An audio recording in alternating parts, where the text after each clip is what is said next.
some form of economic distress, which leads either growth and inflation expectations to fall, which you would expect in a economic contraction, or in combination with central banks eventually realizing that situation and lowering their benchmark rates, which is where Germany is right now. Incredibly certain that rates are going to go lower, even as the ECB continues to say rates are going to go higher, just like the Fed and US Treasury. This is a global phenomenon here, which is something that really should be ringing alarm bells. This is not specifically about Germany. Was not the inversion curve limited to the U.S. only? Well, history has witnessed that whenever a recession or market downfall has lingered over the U.S., the rest of the world also went through the same crises. Earlier, everyone was focused on the news of the recession in the U.S. However, now you should get ready yourself. No matter where you live, the recession is coming for you because everyone is expecting the yields to go down. In other words, the market itself is drumming for the imminent brutal recession. You should know that this warning is not for Germany only, it's for the whole world. Watch this video where Jeffrey Snider, an advisor from Atlas Financial Advisor, has some shocking things to share. Watch the video until the very end not to miss something that affects you directly. Let's get started. We have seen inverted yield curves in the US, Germany, and even Canada. Don't forget that these are considered some of the most robust economies in the Western world. And when they start to melt, you must understand that something bad is going on with the market. But why do we fear when the yield curve is inverted? Well, the answer is simple. When the yield curve inverts, it means that the interest on long-term bonds has lowered and gone down the interest on short-term bonds. But why would that happen at all? Doesn't that mean that people holding bonds for a long time will earn little interest than those held for a short term? Well, the answer is yes. It feels like something flawed is happening to the banks and financial system.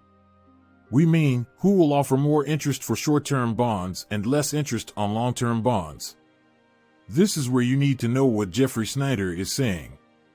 He said that whenever the yield curve is inverted, it means that the market has gone insanely pessimistic. In other words, investors are expecting something to happen very soon, therefore, they are taking their money out of short-term bonds. If they allow their money to stay frozen in short-term bonds, perhaps a recession or a downfall will limit the government and the central banks from paying the yield. Simply, the bondholders won't be paid back at all. Hence, investors are choosing long-term bonds instead of losing money by trying to get high interest rates. At least they are safe and can uphold their strength even after the recession. Here's a little reminder to like the video if you are loving it. And if you don't want to miss videos about the evolving economics and the financial order, subscribe to our channel. Let's continue now. Jeffrey Snider said that the yield curve in Germany has gone inverted now, showing the same situation as the US Treasuries. You should not forget this. Whenever the yield curve gets inverted, just know that something really worse is coming for the market. One solid reason for that is people are choosing lesser interest rates that are safe instead of higher interest rates that are risky. But why should we believe that a recession might come whenever the yield curve is inverted? Well, Jeffrey Snider has the answer for that. He quoted a research article where 3 researchers from the National Bank of Belgium answered the same question that's in your mind. In this research paper, they said that every single time when the yield curve is inverted, the economists said this meant nothing. They said that there wouldn't be a recession. However, the reality that was manifested was different. Every single time in 1990, 2000, and 2007, whenever the yield curve was inverted, recessions followed. The same happened in 2019 when no country was ready to accept a recession lingering over them. Fed in the US and economists in every country literally wrote articles where all possibilities about a recession were wiped out. However, when that period passed, countries like Japan and even the entire of Europe admitted that they had experienced a recession. Literally, it's interesting that countries don't accept recession when they are in it. You would be shocked to know that every single time, the yield curve inversion was followed by recessions. Perhaps, now, you would trust what the inverted yield curve in Germany is saying. At this point, Nobody should be under the illusion that this is going to stay in only Germany. People said the same when the yield curve inverted in the US. However, now, everyone can see that it is reaching most countries. German inversion, U.S. Treasury inversion, Canadian bond curve inversion, right, Mike, my friend in Canada? Bond curves inverted literally means the market is expecting rates to go down. Why does the market expecting rates to go down over time? Usually that's associated with the types of conditions which we call a recession. It means some form of economic distress which leads either growth and inflation expectations to fall, which you would expect in a economic contraction, or in combination with central banks eventually realizing that situation and lowering their benchmark rates, which is where Germany is right now. Incredibly certain that rates are going to go lower, even as the ECB continues to say rates are going to go higher, just like the Fed and U.S. Treasury. This is a global phenomenon here, which is something that really should be ringing alarm bells. This is not specifically about Germany. So I'm going to talk about a paper today that was written a few years back in 2019. The last time we had inversion mania, when the yield curve started to invert, the Treasury yield curve started to invert in 2019. This was a paper written, it's called, Is a Recession Imminent? The Signal of the Yield Curve, by a trio of researchers from the National Bank of Belgium. Gotta love the Belgians for this. And it's interesting how they begin their paper, because they begin their paper kind of the way I would, which is recognizing how most economists and central bankers, every time the yield curve inverts, they say, nah, it means nothing. Here's what they write. Experience shows that commentators tend to downplay the signals given by the yield curve. In fact, when asked the question in 2007, 2000, 1990, and on earlier occasions, most economists indicated that, quote, this time is different, meaning that this time the yield curve inversion will not be followed by recession. Yet, a recession occurred every time. And this time was not different in 2019 on both counts. In 2019, the yield curve in the U.S. inverted. Economists said, nah, this time is different. Jay Powell said, well, maybe there's something to it, but we don't buy into that stuff.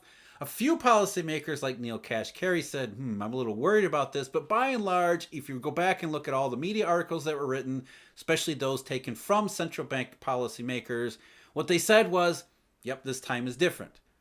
Except that time wasn't different. Now, we don't know for sure in the United States because COVID came along just at that particular moment when it looked like the U.S. was going to fall into recession. But we do know about all these places around the rest of the world, including Europe, which fell into recession before we got to COVID. I already talked about recently not the Bank of Japan, but the country of Japan, which found out many years later, oh yes, our recession began in October of 2018.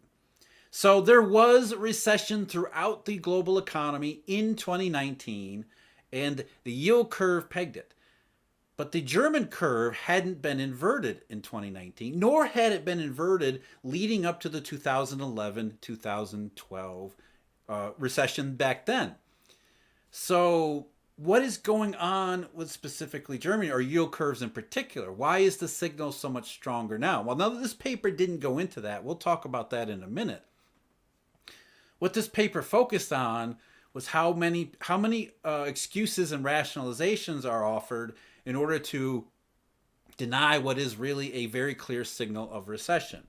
As the authors recall, central banks often contribute to downplaying the signals of the yield curve.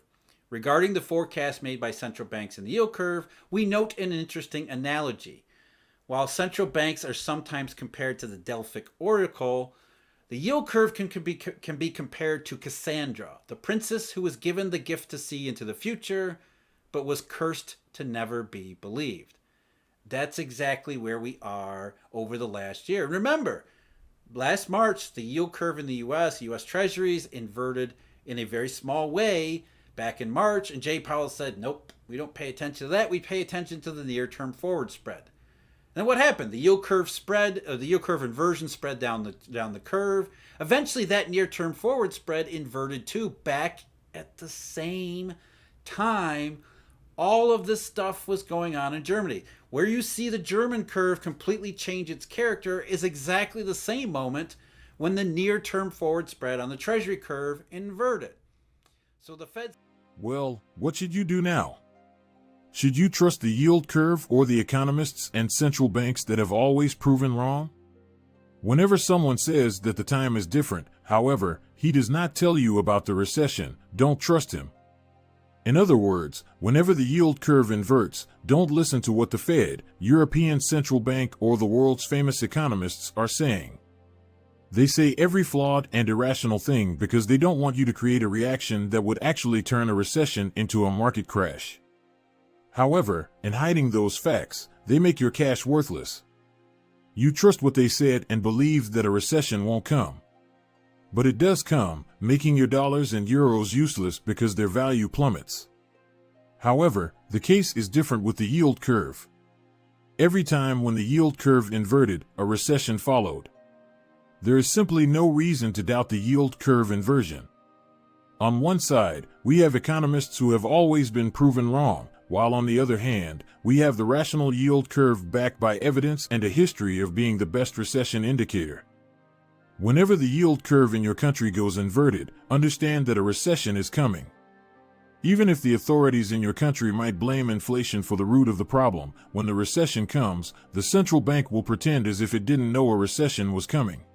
So, you should decide earlier what you will do, trust the central bank or the hailing yield curve. Saying this time is different, the burden of proof, the burden of just explaining yourself is on you, not the yield curve. The yield curve has proven itself time and time and time again in the face of, as they mentioned in the introduction, every single time the yield curve inverts, you can bet your worthless dollar or your worthless euro, Deutsche Mark, or whatever it might be, that some policymaker is going to say, nah, that can't happen. Why? Because policymakers have every incentive to tell you the story that is favorable to the economy and the markets, because that reflects upon themselves. The last thing that the Fed wants to do, or the ECB wants to do, is say, yeah, we believe the yield curve. We're going to lead you into this massive recession. Of course, they're not going to say that. They're going to pretend that everything is fine until everything is not fine, or until it is so absolutely perfectly clear and obvious that everything is not fine. And that's really where we get into the current inversions.